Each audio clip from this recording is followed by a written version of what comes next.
Hello viewers, কেমন আছেন আপনারা সবাই? লেটস টক অ্যাবাউট চ্যানেলে আপনাদের প্রত্যেককে অনেক অনেক ওয়েলকাম। আজকে আমি আপনাদের সাথে শেয়ার করব 3 ইয়ার্স প্লাস বা 3 বছরের বড় বাচ্চাদের সারাদিনের খাওয়া দাওয়া এবং পড়াশোনার রুটিন সম্পর্কে বেশ কিছু ইনফরমেশন। তো চলুন উইদাউট এনি ফার্দার ডিলে আজকে ভিডিওটা স্টার্ট করি।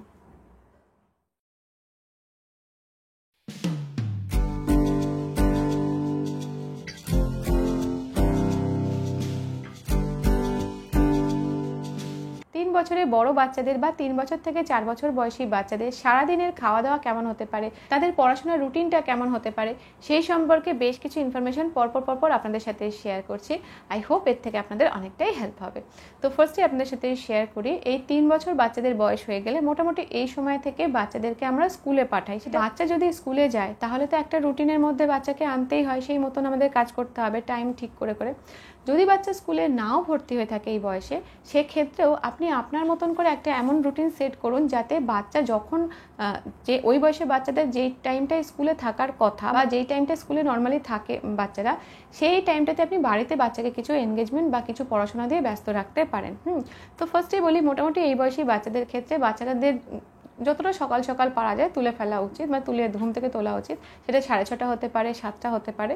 এবার যদি আপনার বাচ্চা স্কুলে ভর্তি হয়ে গিয়ে থাকে, তো সেক্ষেত্রে বাচ্চাকে যখন স্কুলের জন্য বের করবেন, বাড়ির থেকে বার করছেন, তার অন্তত 1 ঘন্টা আগে বাচ্চাকে ঘুম থেকে তুলবেন। এমন কখনো করতে যাবেন না যে বাচ্চা স্কুলে বেরোবে তার একটু আগে বাচ্চাকে তাড়াহুড়ো করে ডেকে একদম মুখটুক মুছিয়ে ব্রাশ করিয়ে দিয়ে খাইয়ে দাইয়ে পাঠিয়ে দিলেন। এত তাড়াহুড়ো করে বাচ্চাকে রেডি করেই পাঠাবেন না। মানে 6টা, 6:30, 7টার মধ্যে বাচ্চাদের এই সময় তুলে দেওয়া উচিত ঘুম থেকে। এরপর বাচ্চাকে মোটামুটি মুখ হাত ধুয়ে ফ্রেশ করে দিন। যদি এরকম হয়ে থাকে যে আপনার বাচ্চা চিবিয়ে খেতে শিখে যায়, তো সেক্ষেত্রে আগের দিন রাতে একটু বাদাম ভিজিয়ে রাখতে পারেন, খেজুর ভিজিয়ে রাখতে পারেন, সেটাকেও বাচ্চাকে ঘুম থেকে তোলার পর একটু জল খাইয়ে দিতে পারেন। এরপর বাচ্চা কিছু হালকা ফুলকা এক্সারসাইজ করতে পারে বা ব্যায়াম করতে পারে সকালবেলা ঘুম থেকে ওঠার পর, বা চারপাশের পরিবেশটা একটু ঘুরে ঘুরে দেখলো। এইটুকুনি করার পর বাচ্চাকে ব্রেকফাস্ট অফার করুন। এই বয়সী বাচ্চাদেরকে আমরা কি ব্রেকফাস্ট অফার করতে পারি ফটাফট করে তার একটা চার্ট আপনাদের সাথে শেয়ার করছি, আপনারা এটা কিন্তু ফলো করতে পারেন। ব্রেকফাস্ট করা হয়ে গেলে নর্মালি কী হয়, বাচ্চাদেরকে আমরা রেডি করতে থাকি। তো বাচ্চাদেরকে স্কুলের জন্য রেডি করার সাথে সাথে বাচ্চাদের স্কুলের টিফিনটাও আমাদের রেডি করে নিতে হয়। অনেক ক্ষেত্রে হয় কি, কোনো স্কুলের টিফিনের একটা রুটিন থাকে, মানডেতে এই টিফিন, টিউসডেতে এই টিফিন, ওয়েডনেসডেতে এই টিফিন, এরকম টিফিনের রুটিন থাকে। সেই রুটিন যদি দেওয়া থাকে তাহলে তো সেই রুটিন মেনেই টিফিন করতে হবে। যদি কোনো রকম রুটিন না থাকে, বাচ্চাদের টিফিন বক্সে আমরা কী দিতে পারি তারও একটা ছোটোখাটো চার্ট আপনাদের সাথে শেয়ার করছি, আপনারা কিন্তু চাইলে এটা ফলো করতে পারেন। তো এইভাবে বাচ্চার ব্রেকফাস্ট করা হয়ে গেলে, বাচ্চার টিফিন বক্স ব্যাগে গুছিয়ে দেওয়া হয়ে গেলে বাচ্চাকে রেডি করে আমরা স্কুলে পাঠিয়ে দিয়ে থাকি নর্মালি। এরপর নর্মালি বাচ্চারা বাড়িতে ফিরে আসে, বাড়িতে আসার পর বাচ্চাদের একটু হাত পা ধুয়ে দিন, ফ্রেশ করিয়ে দিন। তারপর বাচ্চাদেরকে একটা স্ন্যাক্স অফার করতে পারেন। কী খাওয়ানো যেতে পারে এই টাইমটাতে বাচ্চাদের, তার একটা ছোট্ট চার্ট আপনাদের সাথে শেয়ার করছি। আপনারা কিন্তু এই চার্ট দেখেও বাচ্চাদেরকে এই টাইমে স্ন্যাক্স অফার করতে পারেন। এই স্ন্যাক্স অফার করার পর বাচ্চাদের গায়ে ভালো করে অয়েল ম্যাসাজ করে দিন। তারপর বেশ কিছু সময়ের গ্যাপ দিয়ে বাচ্চাকে একটু স্নান করে দিন ফটাফট করে। স্নান করানোর পরে বাচ্চাকে লাঞ্চের টাইম, এই লাঞ্চের টাইমে কী আমরা বাচ্চাদেরকে এক দিনে এক একটা লাঞ্চ অফার করতে পারি তার একটা ছোট্ট ডায়েট চার্ট আপনাদের সাথে শেয়ার করছি, আপনারা চাইলে এটা ফলো করতে পারেন। লাঞ্চের পর চেষ্টা করবেন কিছুক্ষণের বা কয়েক মিনিটের বা 15 মিনিট বা 10 মিনিটের একটা গ্যাপ দিয়ে মিড মর্নিং স্ন্যাক্সে যদি আমরা সলিড টাইপের কোনো ফল খাইয়ে থাকি, তাহলে লাঞ্চের পরে রস পাওয়া যায় বেশ ভালোভাবে, এরকম কোনো ফল খাওয়াতে পারেন। যেমন ধরুন মোসাম্বি লেবুর রস খাওয়াতে পারেন, বেদানার রস খাওয়াতে পারেন, আঙুর খাওয়াতে পারেন। যেগুলো খালি পেটে খেলে অসুবিধে হয় বা যেগুলো দুধ টাইপের কিছু খাওয়ার পরে খেলে অসুবিধা হয়, সেই জাতীয় ফলগুলোকে না চেষ্টা করবেন লাঞ্চের পরে একটুখানি বেশ 15 মিনিট মতন গ্যাপ দিয়ে তারপর বাচ্চাকে খাইয়ে দিতে। তারপর বাচ্চাকে ঘুম পাড়ান, বাচ্চাকে ঘুমোতে দিন। এরপর বাচ্চাকে না এই বিকেল বেলার টাইমে কিছু না কিছু অ্যাক্টিভিটিতে ভর্তি করে দিন, বা যদি কোনো কিছুতেই ভর্তি না করে থাকেন তো ফ্রিলি রোজ বাচ্চাকে বাইরে পার্কে নিয়ে যান এবং খোলামেলাভাবে বাচ্চাকে দৌড়তে দিন, খেলতে দিন। এবার বাচ্চাকে ফ্রেশ করিয়ে সন্ধ্যেবেলায় কিছু একটা স্ন্যাক্স অফার করুন বাচ্চাকে। সন্ধ্যেবেলার টিফিনে আমরা বাচ্চাকে কী খাবার দাবার খাওয়াতে পারি তার একটা চার্ট আপনাদের সাথে শেয়ার করছি, আপনারা চাইলে সেটা ফলো করতে পারেন। সন্ধ্যেবেলা খাওয়া দাওয়াটা যখন কমপ্লিট হয়ে যাবে তখন বাচ্চার পড়ার টাইমটাকে সেট করুন। 3 ইয়ার্স প্লাস যাদের বয়স, তাদেরকে এই বয়সে আমরা কী পড়াতে পারি চলুন আপনাদের সাথে সেগুলো এবার শেয়ার করি। এই সময় অলরেডি বাচ্চারা ভালোভাবে স্কুলে যাওয়া শুরু করে দেয়, স্কুল থেকে তো বই প্রোভাইড করা হয়, তার সাথে সাথে আমরাও কিন্তু বাড়িতে বেশ কিছু বিষয় শেখানোর জন্য বিভিন্ন রকমের বই কিনতে পারি। এই সময় থেকে বাচ্চাদের বইয়ের পরিমাণটাও একটু করে আমাদের বাড়াতে হবে। তো এই যে বয়সটা মানে 3 থেকে 4 বছর, এই সময়টা বাচ্চাদেরকে আমরা যে 1 to 10 পর্যন্ত, মানে 2 থেকে 3 বছর পর্যন্ত বাচ্চাদের 1 থেকে 10 পর্যন্ত শেখানো যেতে পারে। যখন বাচ্চার বয়স 3 বছর হয়ে যাবে, 3 থেকে 4 বছর পর্যন্ত বাচ্চাদেরকে এই 10-এর পর থেকে 20 পর্যন্ত এই নাম্বারগুলো চেনানোর ব্যাপারটা আমাদের আরও বাড়াতে হবে। হ্যাঁ, 20 পর্যন্ত চেনানোর সাথে সাথে বাচ্চা কাউন্টিং করতে পারছে কিনা সেটা আমাদের দেখতে হবে। তার জন্য আমাদের এরকম বই কিনে দিতে হবে, কাউন্টিংয়ের বই। তো দেখো এখানে এরকম কাউন্টিংয়ের বই এরকম হয়, যেখানে একটা সাইকেল আছে, তো 1, এখানে বাচ্চা কাউন্ট করবে 1 2, তাহলে কটা ফ্লাওয়ার, হাউ মেনি ফ্লাওয়ার্স আর দেয়ার, তো বাচ্চা বলবে 2, দেয়ার আর 2 ফ্লাওয়ার্স। এইভাবে বাচ্চা 1 2 করে কাউন্টিং শিখবে। তো এই জন্য কাউন্টিংয়ের বই, যেখানে এরকম সংখ্যাও দেওয়া থাকবে আর পাশে সংখ্যাটা লেখাও থাকবে, এরকম বই বাচ্চাদেরকে কেনানো যেতে পারে। এছাড়া এই বয়সে বাচ্চাদেরকে আমরা অপোজিট ওয়ার্ড শেখাতে পারি, বিগ, স্মল, টল, শর্ট। হ্যাঁ, এরকম যে অপোজিট ওয়ার্ড হয়, আপ, ডাউন, তার জন্য কিন্তু বই পাওয়া যায়, ছবি দিয়ে দিয়ে বই পাওয়া যায়। তো এরকম ছবি দেওয়া অপোজিট ওয়ার্ডের বই কিন্তু আমরা এই সময় বাচ্চাদেরকে দিতে পারি, ইন্ট্রোডিউস করাতে পারি। এটাও খুবই ভালো একটা বিষয় এই বয়সে বাচ্চাদেরকে শেখানোর জন্য। তারা এই 3 থেকে 4 বছরে যখন বাচ্চাদের বয়স থাকবে, সেই সময় বিভিন্ন অ্যাকশানগুলোকে আমরা চেনাতে পারি, মানে আমরা যা যা কাজ করছি সেই কাজগুলোকে কীভাবে আমরা বলবো। যেমন ড্রিঙ্কিং, ইটিং, রিডিং। এই যে ছবি দেখিয়ে দেখিয়ে যে বাচ্চাটি যাচ্ছে, এটাকে বলে গোয়িং। হ্যাঁ, এই যে বাচ্চা বসে আছে তাকে বলে সিটিং। এই যে বিভিন্ন কাজ, যে অ্যাকশানগুলো, সেই অ্যাকশানগুলোকে কি বলে সেগুলো চেনানোর যে বই হয়, সেই বইও কিন্তু এই সময় অর্থাৎ 3 থেকে 4 বছরের বাচ্চাদেরকে আমরা কিনে দিতে পারি। এটাও খুব ভালো। 3 থেকে 4 বছরের বাচ্চাদেরকে অ্যাক্টিভিটিমূলক বই কিনে দেওয়া ভীষণ দরকার। এই অ্যাক্টিভিটিমূলক বইয়ের মধ্যে বাচ্চারা বিভিন্ন রকম অ্যাক্টিভিটি, মানে কালার করতে শিখবে, হ্যাঁ, বিভিন্ন রকম শেপ শিখবে, হ্যান্ডরাইটিং শিখবে খুব ভালোভাবে, তো বিভিন্ন কাউন্টিংও শিখবে এবং কালার করবে, তো ম্যাচিং শিখবে। ফলে অ্যাক্টিভিটিমূলক বই 3 বছর হয়ে গেলে বাচ্চাদেরকে অবশ্যই কিনে দেওয়া উচিত। এটা বাচ্চাদের মনকে আনন্দও দেবে, পড়ার প্রতি ওদের ইন্টারেস্টও তৈরি হবে এবং পড়াটা খুব সুন্দর টেকনিকে হবে, হ্যাঁ, তৈরি হয়ে যাবে। একটা অ্যাক্টিভিটির বই কিনেছি, এছাড়া আরও একটা অ্যাক্টিভিটির বই কিনেছি। এই অ্যাক্টিভিটি বইটা ভীষণ ভালো, বাচ্চাদেরকে লেখা শেখানোর ক্ষেত্রে এটা খুবই ভালো।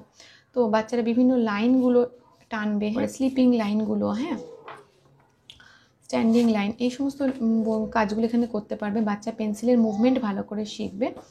এভাবে কাউন্টিং বা সব কিছু বাচ্চা খুব সুন্দরভাবে করতে পারবে, কালার করতে পারবে।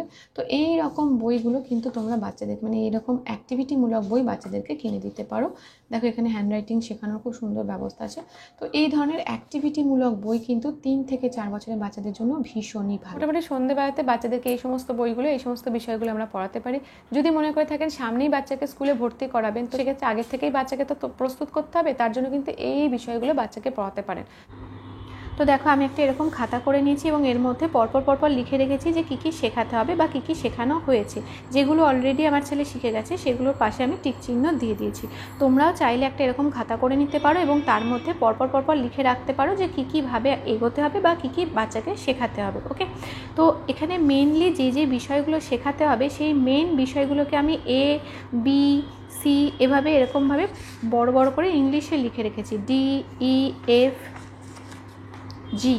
আর এই মেন বিষয়গুলোর ভেতরে যা যা শেখাতে হবে সেগুলোকে আমি 1 2 3 4 এরমভাবে লিখেছি। তো তোমরা আমার কথাগুলো শুনতে থাকো, ব্যাপারটা একটু বুঝে নাও, তারপর এগুলোর স্ক্রিনশট তুলে নিজেদের কাছে রেখে দিতে পারো বা নিজেরাও এরকম পরপর নিজেদের খাতায় লিখে রাখতে পারো। তো ফার্স্টে আমরা বাচ্চাকে নিজের সম্পর্কে কিছু বলতে শেখাবো। তার মধ্যে সবার আগে শেখাতে হয় তোমার নাম কি বা হোয়াট ইজ ইয়োর নেম, এটা আগে বাচ্চাকে শেখাতে হবে।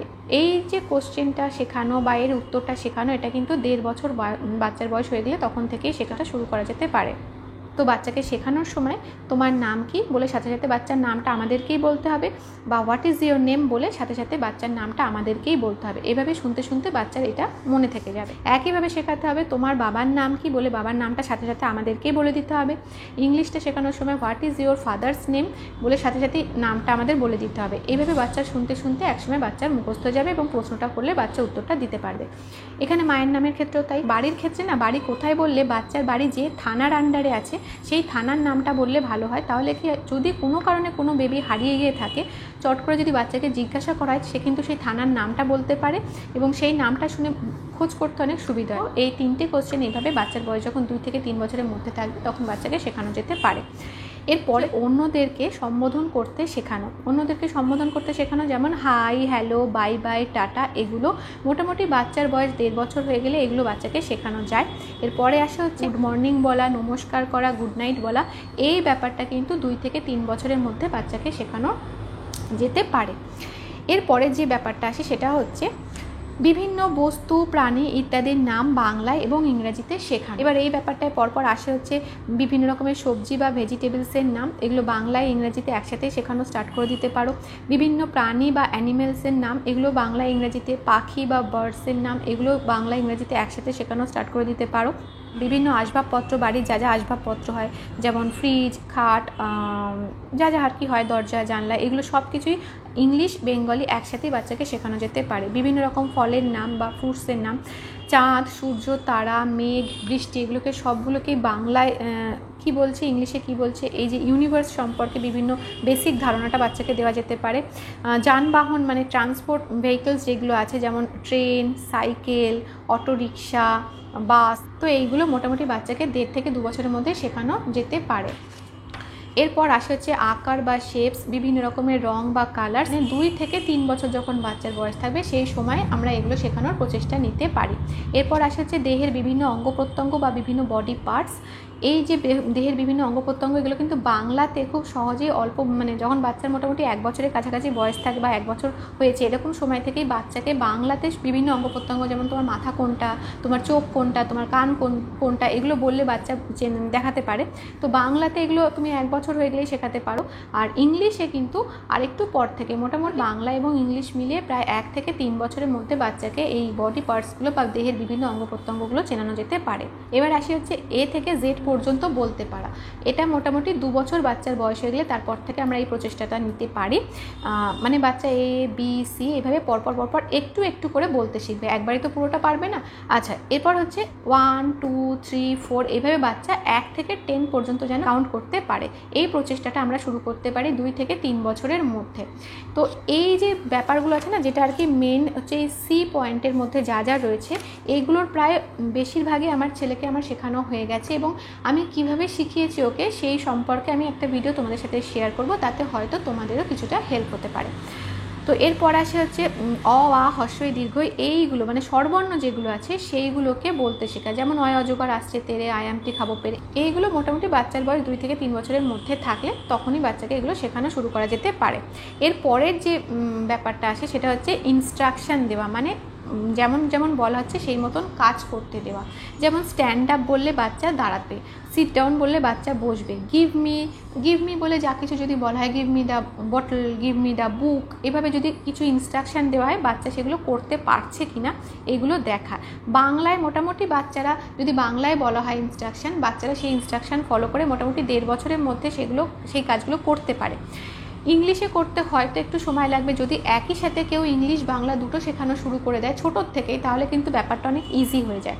বাট আমার ছেলের ক্ষেত্রে যেটা দেখেছিলাম, 1.5 বছর ওর হয়ে গেলে তখন থেকে কিন্তু ওকে এই কাজগুলো বলেও করতে পারতো, কারণ আমরা এই কাজগুলো বলার সাথে সাথে নিজেরাও করে করে দেখাতাম। সেটা দেখতে দেখতে ও কিন্তু স্ট্যান্ড আপ বলে যে দাঁড়াতে হয়, সিট ডাউন বলে যে বসতে হয়, এই ব্যাপারটা বুঝে যায়।